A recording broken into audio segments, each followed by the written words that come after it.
Hello students, welcome back to our channel. So today we are discussing about the personal hygiene. Okay, what is personal hygiene? कि personal hygiene में क्या क्या include होता है, हमें क्या क्या मेंटेन करना होता है, उसके क्या क्या स्टेप्स होते हैं, उसका बेनिफिट्स क्या है, एडवांटेजेस क्या है, वो सब कुछ हम इस लेक्चर में डिस्कस करेंगे. So next is first is introduction. So what is introduction? कि personal hygiene क्या है? Personal hygiene refers to the practice that individuals perform regularly to keep themselves clean and healthy. मतलब क्या है कि पर्सनल हाइजीन मतलब हमें खुद की ही हाइजीन जो क्लेanलीनेस है उसे मेंटेन करना है. ओके, जो भी स्टेप्स है, जो भी क्लीनिंग के जितने भी प्रोसीजर्स है, उसके स्टेप्स है, वो सब कुछ हमें अपने हिसाब से फॉलो करना है और रेगुलर बेसिस पे हमें फॉलो करना है. उसे बोलते हैं पर्सनल हाइजीन. ओके, इंडिविजुअल मतलब कि खुद से ही एक एक जो भी पीपल है उसे खुद की ही अ, एक हाइजीन जो है वो मेंटेन करनी होती है, उसे ही हम बोलते हैं पर्सनल हाइजीन. ओके, तो उसमें क्या क्या इंक्लूड होता है कि body cleanliness, hand hygiene, oral hygiene, hair and nail care, food hygiene, environmental hygiene. Okay, तो ये सारी हाइजीन जो है और केयर जो है वो पर्सनल हाइजीन में इंक्लूड होती है. तो good personal hygiene help prevent disease and promotes physical mental and social wellbeing. Okay, मतलब क्या है कि जो गुड पर्सनल हाइजीन जो पीपल मेंटेन करता है तो उसकी लाइफ जो है फिजिकली मेंटली एंड सोशली वो वेल बीइंग रहती है. ओके, वो परफेक्टली सारे के सारे जो भी डायमेंशंस है उसमें रहने के लिए वो परफेक्टली होता है. Next is learning objectives. तो इस लेक्चर के एंड में हमें क्या क्या पता होना चाहिए. मतलब क्या है कि first is define personal hygiene. की पर्सनल हाइजीन क्या है वो हमें पता होना चाहिए. Then explain the importance of personal hygiene. Describe various types of personal hygiene. कौन कौन सी टाइप्स की पर्सनल हाइजीन होती है वो भी आपको पता होना चाहिए. Demonstrate proper hand washing techniques. कि हैंड वॉशिंग की टेक्निक्स क्या है, कितने स्टेप्स है, वो सारे आपको डेमोन्स्ट्रेट करने के लिए आने होने चाहिए. Then understand infection prevention practices. जो इन्फेक्शन प्रिवेंट करने के लिए हमें कौन कौन सी प्रैक्टिस करनी है, कौन कौन सी प्रोसीजर्स फॉलो करनी है, कौन कौन सी केयर हमें फॉलो करनी है, वो सब कुछ आपको याद रहना चाहिए. Then apply good hygiene habits in daily life. मतलब क्या है कि आपकी डेली रूटीन लाइफ में आपको गुड हाइजीन है उसे मेंटेन करना है. Next first is what is personal hygiene. तो पर्सनल हाइजीन क्या है कि कीप क्लीन बॉडी.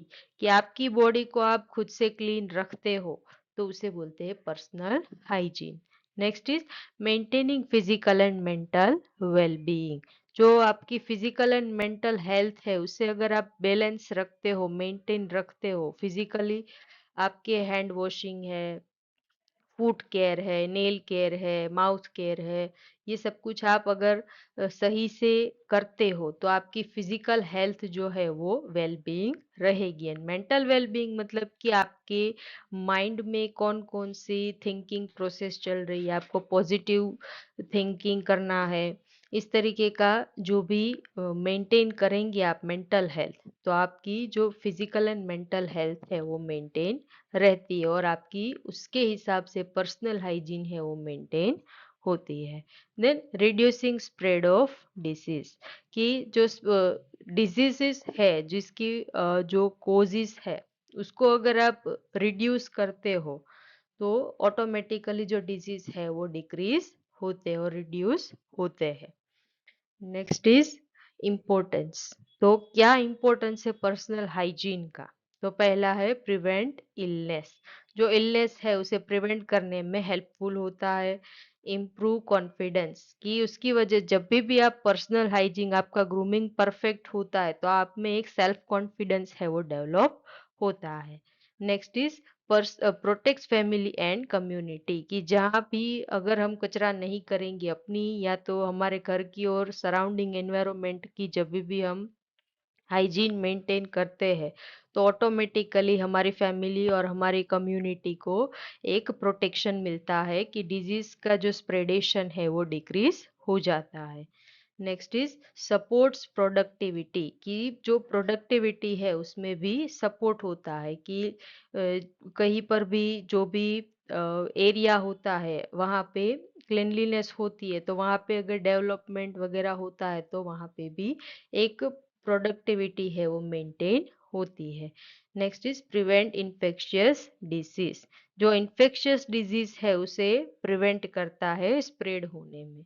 ओके, तो next is removes harmful bacteria and viruses, जब भी पर्सनल हाइजीन मेंटेन होती है तो हार्मफुल बैक्टीरिया एंड वायरसेस जो है उसे रिमूव हो जाते हैं। Next is reduces body order, कि अगर हम बाथिंग एंड स्किन केयर अगर प्रॉपरली करते हैं तो बॉडी में से जो बैड ऑर्डर वगैरह होता है उसे हम मेंटेन कर सकते हैं, उसे रिड्यूस कर सकते हैं। इम्प्रूव सेल्फ कॉन्फिडेंस, कि जब भी पर्सनल हाइजीन मेंटेन होती है तो ऑटोमेटिकली जो सेल्फ कॉन्फिडेंस है वो डेवलप हो जाता है। Then promotes healthy skin and teeth, कि ओरल केयर और स्किन केयर अगर प्रॉपर तरीके से हो सकती है तो आपकी जो skin and teeth oral hygiene जो है उसे प्रमोट कर सकते हैं। एंड प्रिवेंट फूड कंटामिनेशन, कि जब भी फूड हाइजीन हम मेंटेन करते हैं तो उसका कंटामिनेशन है वो डिक्रीज हो जाता है और उसे हम प्रिवेंट कर सकते हैं। कि फूड बहुत ज्यादा दिनों तक रखा हुआ फूड अगर कोई खाता है तो उसे ऑब्वियसली जो डिजीज है वो स्प्रेड होने के चांसेस मैक्सिमम हो जाते हैं, तो फूड कंटामिनेशन को हमें प्रिवेंट कर सकते हैं पर्सनल हाइजीन के through. And improves quality of life, की पर्सनल हाइजीन मेंटेन होती है तो ऑटोमेटिकली जो क्वालिटी ऑफ लाइफ है उसे हम इम्प्रूव कर सकते हैं। नेक्स्ट इज, तो उसमें फर्स्ट है हैंड हाइजीन, तो हैंड हाइजीन में क्या होगा कि hand hygiene is the single most effective way to prevent infection, कि ये हमारा एक सिंगल मोस्ट इफेक्टिव वे है कि जिसके थ्रू हम अपनी हाइजीन जो है वो स्टार्ट कर सकते हैं और उसे मेंटेन कर सकते हैं through the hand washing. Okay, तो हैंड वॉशिंग आपको कब कब करना है, तो before eating, before preparing food, after using the toilet, after coughing or sneezing, after touching animals, after handling waste, or before and after caring for a sick people। तो ये सारी चीजें जब भी होती है तभी आपको कंपल्सरी हैंड वॉशिंग जो है वो करना पड़ेगा। तो यहाँ पे आपको जो WHO के हिसाब से जो हैंड वॉशिंग के स्टेप्स दिए गए हैं उस हिसाब से आपको प्रोसीजर फॉलो करनी है और कंपल्सरी अपनी हैंड हाइजीन जो है उसे मेंटेन रखना है। उसके हिसाब से ये हमारा एक पहला तरीका है कि जिसके थ्रू हम पर्सनल हाइजीन है उसे इफेक्टिवली मैनेज कर सकते हैं और इन्फेक्शन प्रिवेंशन है उसे हम कर सकते हैं। तो पहला स्टेप क्या होगा कि wet hands, then apply soap, then rub palms together, rub back of hands. ये सारे जो स्टेप्स है उसी हिसाब से आपको जो हैंड वॉशिंग है वो करना पड़ेगा। Then clean between fingers, clean finger tips, clean thumbs, wash wrists and rinse thoroughly and dry with a clean towel. कि उसकी ये जो हैंड वॉशिंग की प्रोसीजर है, हैंड वॉशिंग की जो टेक्निक है, हैंड वॉशिंग के स्टेप्स है वो आपको मिनिमम 20 to 40 सेकेंड्स तक आपको फॉलो करने हैं। ओके, नेक्स्ट इज 5 मोमेंट्स, कि WHO जो है वर्ल्ड हेल्थ ऑर्गेनाइजेशन उन्होंने हमें 5 मोमेंट्स दिए हैं कि कब कब आपको जो हैंड वॉशिंग है, हैंड हाइजीन है वो मेंटेन करनी है। तो पहला क्या है कि बिफोर टचिंग पेशेंट, पेशेंट के हॉस्पिटल में अगर आप काम कर रहे हो तो पहला आपका होना चाहिए जो पेशेंट को टच करने से पहले आपकी हैंड वॉशिंग होनी चाहिए। देन बिफोर क्लीन प्रोसीजर, कि प्रोसीजर करने से पहले भी आपको हैंड वॉशिंग है वो कंपल्सरी होनी चाहिए। Then after body body fluid exposure, किसी भी पेशेंट का अगर बॉडी फ्लूइड को आप टच करने चाहते हो तो उसके बाद आपको कंपल्सरी हैंड हाइजीन है वो परफॉर्म करना है। Then next is after touching a patient, कि पेशेंट को टच करने के बाद भी आपको हैंड वॉशिंग है वो करना पड़ेगा। ओके, कि पेशेंट अगर सिक है तो अगर उसके बैक्टीरिया या तो उसके जो भी माइक्रो ऑर्गेनिजम्स है वो आप तक ना पहुंचे तो वो हिसाब से आपको जो हैंड हाइजीन है वो मेंटेन करनी है। And last is after touching surroundings, कि हॉस्पिटल में कहीं पर भी आप टच करते हो तो सराउंडिंग के कोई भी एरिया को जब भी आप टच करते हो तो आपको कंपल्सरी हैंड वॉशिंग टेक्निक्स है वो फॉलो करनी है।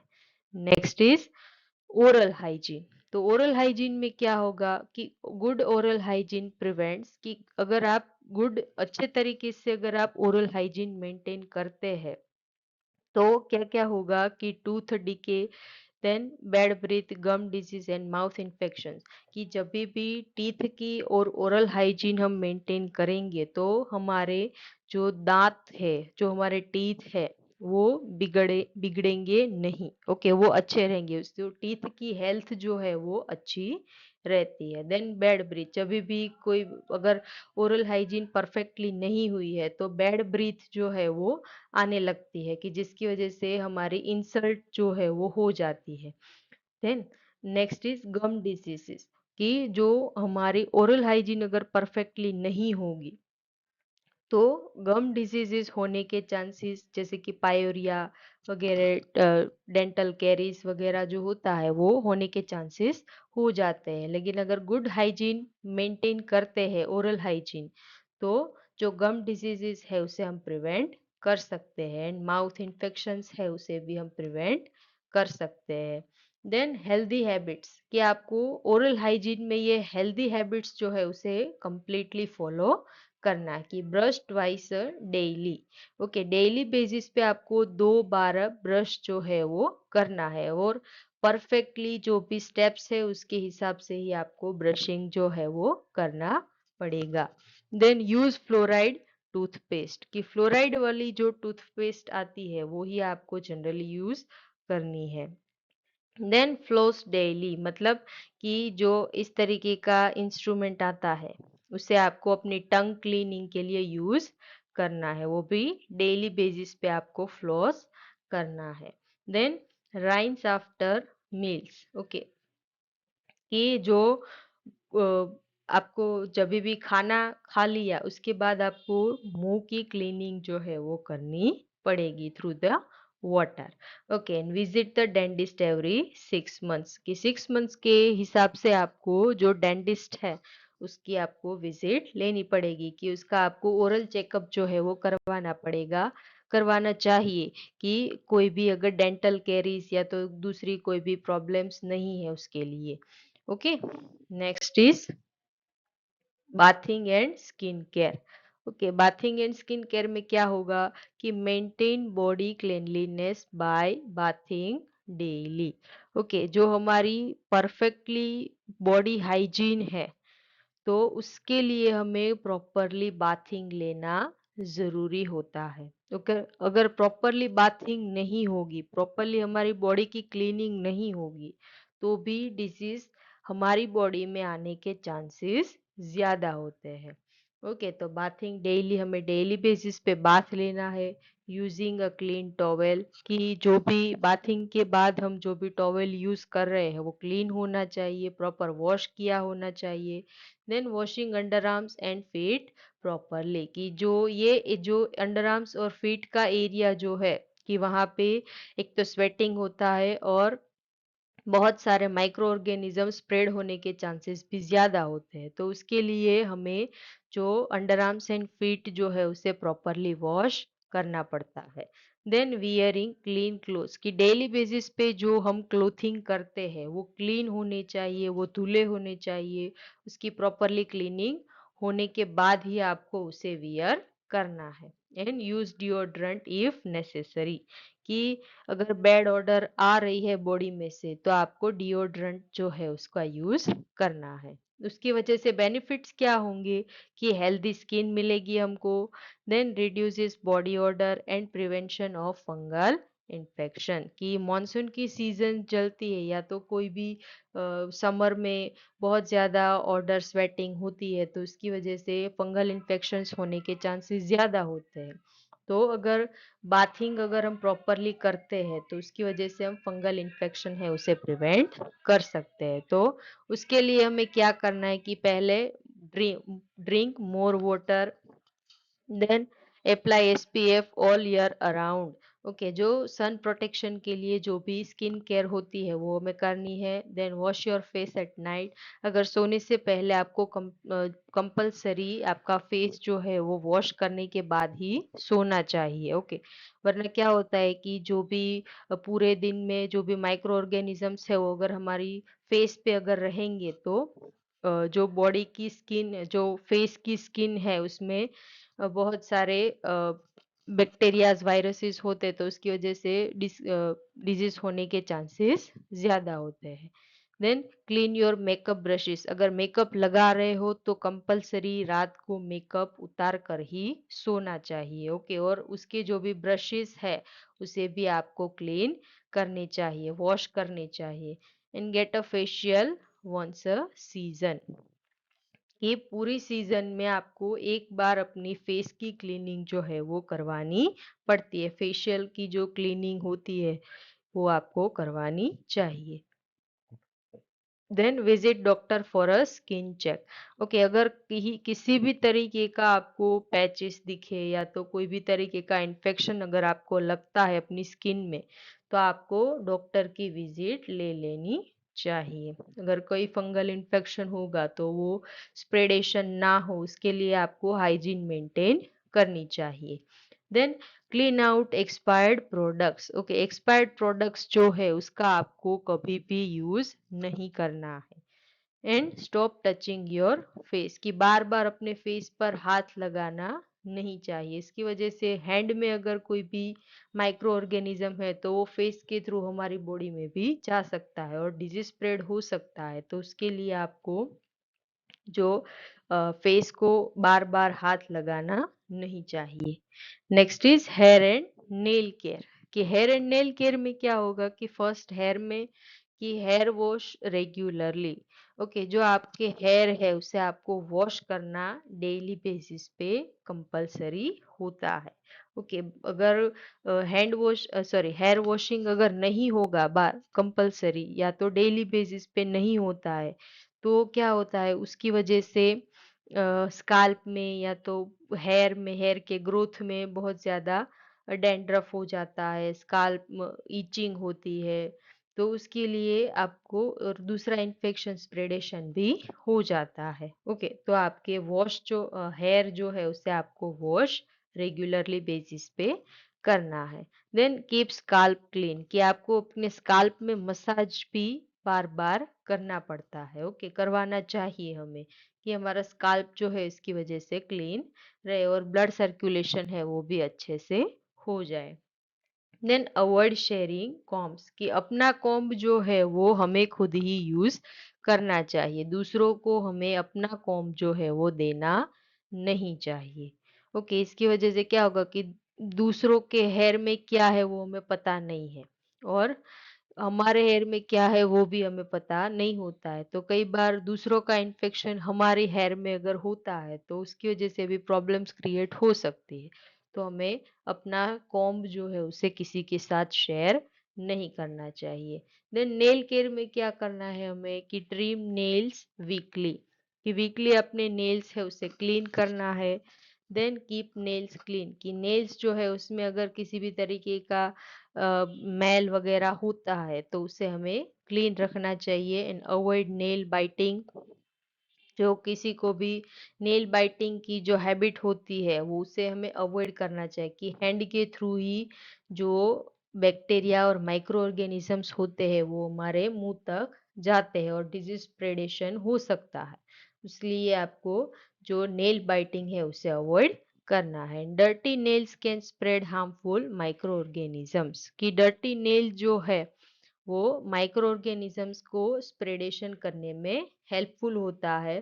तो आपको जो डर्टी नेल्स है वो नहीं रखने हैं, उसकी क्लीनिंग जो है वो आपको डेली बेसिस पे करनी है। तो यहाँ पे जो नेल केयर की जो भी टिप्स है उसके हिसाब से आपको फॉलो करनी है और नेल केयर प्रॉपरली करना है। एंड हेयर केयर रूटीन में आपको ये सारी चीजें जो है वो फॉलो कर सकते हैं।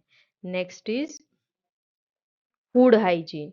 फूड हाइजीन में क्या होगा कि food hygiene prevent food borne disease, कि फूड बॉर्न डिसीज जो होते हैं कि बासी खाना या तो कंटामिनेटेड फूड अगर कोई खाता है तो उसकी वजह से फूड बोर्न डिसीज होने के चांसेस मैक्सिमम होते हैं। कि लेकिन अगर फूड हाइजीन मेंटेन होगी तो उसके लिए हमें जो भी फूड बोर्न डिसीज है उसको हम प्रिवेंट कर सकते हैं। तो उसमें क्या हमें फॉलो करना है कि वॉश फ्रूट्स एंड वेजिटेबल्स। जब भी मार्केट से फ्रूट आता है या तो वेजिटेबल्स आते हैं तो आपको उसे कंपलसरी वॉश करने के बाद ही उसका यूज करना है। नेक्स्ट, कुक फूड थ्रूली, कि कच्चा खाना आपको नहीं खाना है, कि प्रॉपरली आपको उसको अच्छे से पका के बाद में ही वो खाना जो है वो खा सकते हैं। अगर कच्चा खाना खाएंगे तो पेट में जो भी स्टमक पेन है वो हो सकता है या तो कोई भी दूसरी प्रॉब्लम है वो भी क्रिएट हो सकती है। देन स्टोर फूड प्रॉपरली, कि अगर स्टोरेज वाला कोई भी फूड प्रोडक्ट हम लेके आए हैं तो उसका स्टोरेज जो है वो हमें प्रॉपरली करना है।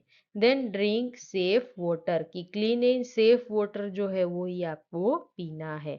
ओके, अगर कंटामिनेटेड वाटर पियोगे तो कंप्लीटली जो वाटर बोर्न डिसीजेस है वो होने के चांसेस मैक्सिमम होते हैं।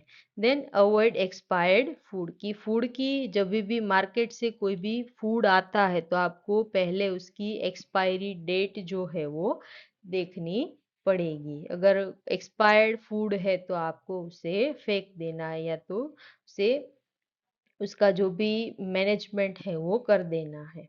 देन कवर कुक फूड, कि जो हमने खाना बनाया है उसमें मक्खी मच्छर ना हो, ना जाए और उसकी वजह से जो डिजीज स्प्रेडेशन ना हो, तो उसके लिए हमें जो फूड हमने प्रिपेयर किया है उसे हमें कवर करके ही रखना चाहिए। Next is respiratory hygiene.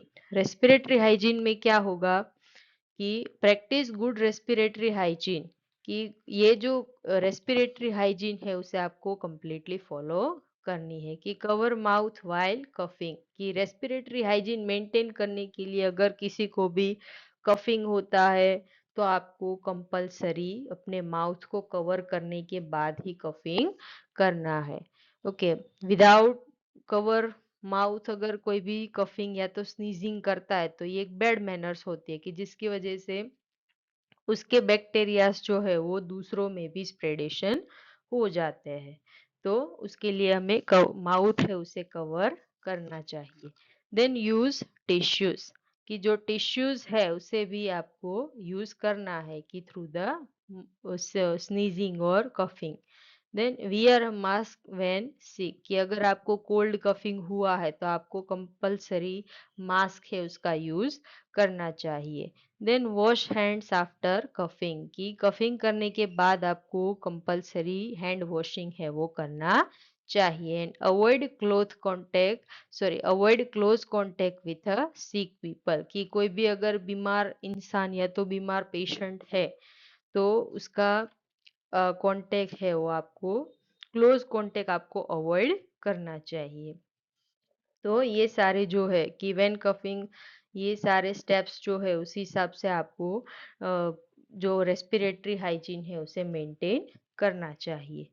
Next is environmental hygiene. तो एनवायरमेंटल हाइजीन में क्या होगा कि क्लीनिंग रूम्स डेली, जो आपका घर है, जो सराउंडिंग एरिया है जहाँ पे आप खाते हो, सोते हो, बैठते हो, तो वो एरिया, रूम वगैरह, हॉल वगैरह जो है, किचन है, उसकी आपको प्रॉपरली क्लीनिंग करनी चाहिए। Then disposing of a waste properly, जो वेस्ट प्रोडक्ट्स होते हैं, जो भी कचरा होता है उसका डिस्पोजिंग जो है वो प्रॉपरली होना चाहिए। देन कीपिंग टॉयलेट्स क्लीन, कि घर के जो भी टॉयलेट्स बाथरूम्स वगैरह होते हैं वो आपको प्रॉपरली क्लीनिंग करनी चाहिए।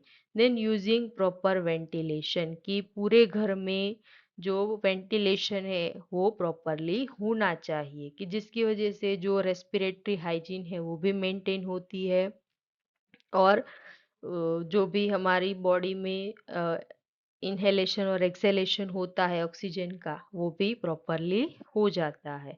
सफोकेशन वाली प्रोसेस जो है वो नहीं होती अगर प्रॉपर वेंटिलेशन होता है तो। देन एलिमिनेटिंग स्टेगनेंट वाटर, की जो वाटर की जो क्या बोलते हैं उसको, वाटर का जो प्यूरिफिकेशन है वो आपको कंप्लीटली होना चाहिए। और अगर वो कंटामिनेटेड वाटर अगर आता है तो उसका एलिमिनेशन कैसे करना है वो भी आपको होना चाहिए। Then controlling insect and rodents, जो घर में अगर कोई भी किसी भी तरीके का इंसेक्ट, मॉस्किटोस, फ्लाइज वगैरह होता है तो उसका भी आपको एक कंट्रोलिंग करना पड़ता है। और इस तरीके से हमें जो अपनी सराउंडिंग एनवायरनमेंट की जो हाइजीन है वो मेंटेन करनी चाहिए। Then next is food hygiene, कि फूड हाइजीन में हमें क्या करना है, कि पैरों की हमें हाइजीन कैसे मेंटेन करनी है। तो वॉशिंग डेली, जो हमारे फूट होते हैं वो बहुत ज्यादा क्लोज होते हैं, जो नीचे की जो जमीन होती है उसके साथ बहुत क्लोज कांटेक्ट में होते हैं, तो उसको हमें प्रॉपरली वॉश, उसकी क्लीनिंग, उसकी हाइजीन जो है वो कंप्लीटली मेंटेन करनी चाहिए। तो वॉशिंग डेली, डेली बेसिस पे हमें जो फूड है हमारे उसकी केयर वॉशिंग करनी चाहिए। Then drying between toes, okay, जो जितने भी पैरों की उंगलियां है उसको हमें प्रॉपरली वॉश करनी चाहिए और उसको ड्राई भी करनी चाहिए। देन वियरिंग क्लीन सॉक्स, की जो क्लीन सॉक्स होते हैं उसको ही वियर करना चाहिए। जो बहुत ज्यादा कंटामिनेटेड सॉक्स होते कि आज 2 घंटे पहने बाद में भी पहन लेंगे, ऐसा नहीं चलेगा, ऐसा नहीं करना चाहिए, क्योंकि इसकी वजह से जो फूड है उसमें बहुत ज़्यादा कंटामिनेशन होता है, और उसकी वजह से भी जो डिजीज स्प्रेडेशन, ऑडर स्मेलिंग, तो ये सब कुछ होने के चांसेस होते हैं। तो आपको जो क्लीन सॉक्स है उसे ही वियर करना है। देन यूजिंग कंफर्टेबल शूज, की जो फूट की केयर में मोस्ट इम्पोर्टेंट पार्ट होता है कि आपके पैर जो है वो कंफर्टेबल फील होने चाहिए। बहुत ज़्यादा आपको टाइट शूज या बहुत ज़्यादा लूज शूज जो है वो पहनने नहीं चाहिए। जो कंफर्टेबल शूज होते हैं उसका ही हमें यूज करना है।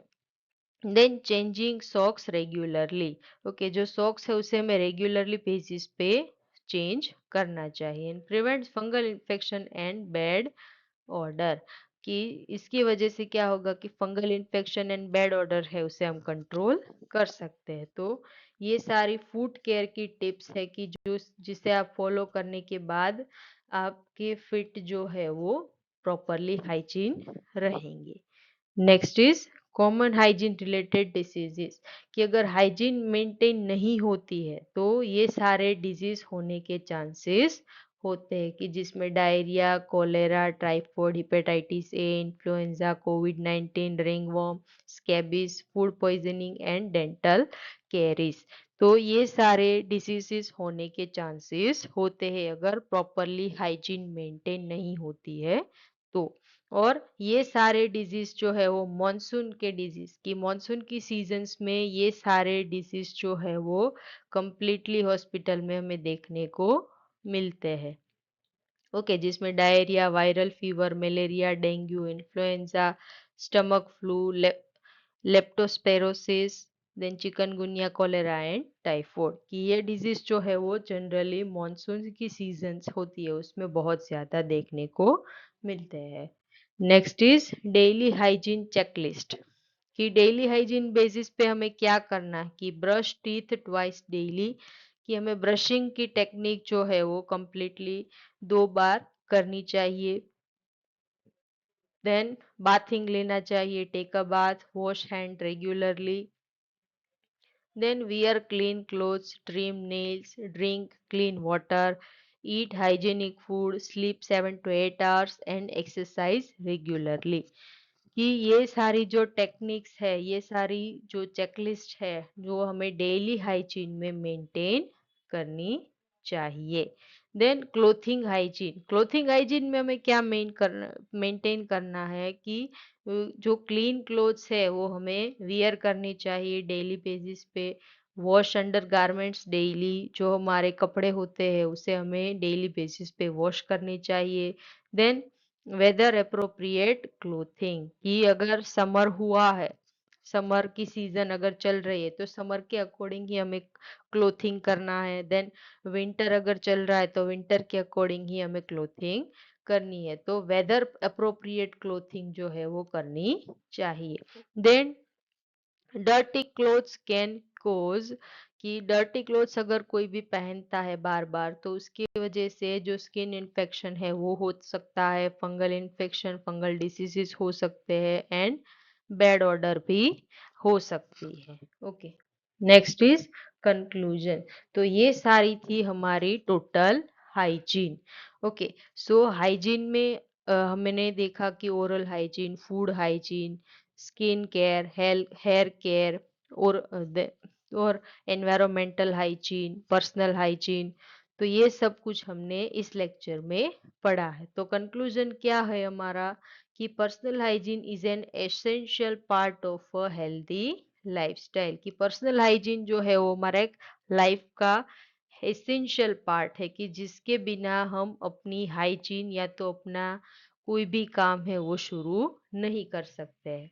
Then maintaining cleanliness through proper hand washing, oral care, body care, safe food practice and environmental hygiene significantly reduces the risk of infections and improves overall well being, कि अगर maintain करते हैं हम पर्सनल हाइजीन तो इसकी वजह से हमारी ओरल केयर, बॉडी केयर, सारी एनवायरमेंटल जितनी भी तरीके की केयर होती है वो सिग्निफिकेंटली वो हमारे इन्फेक्शन को, इन्फेक्शंस जो भी स्प्रेड होते हैं उसे रिड्यूस करने में हमारी हेल्प करता है और हमारी वेल बीइंग जो है, हेल्थी वेल बीइंग लाइफ जो है उसे इम्प्रूव कर सकता है।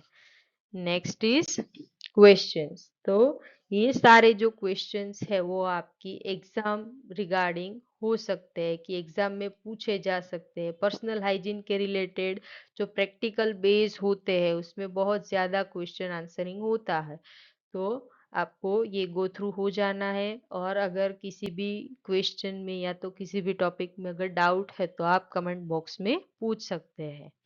Okay, then thank you.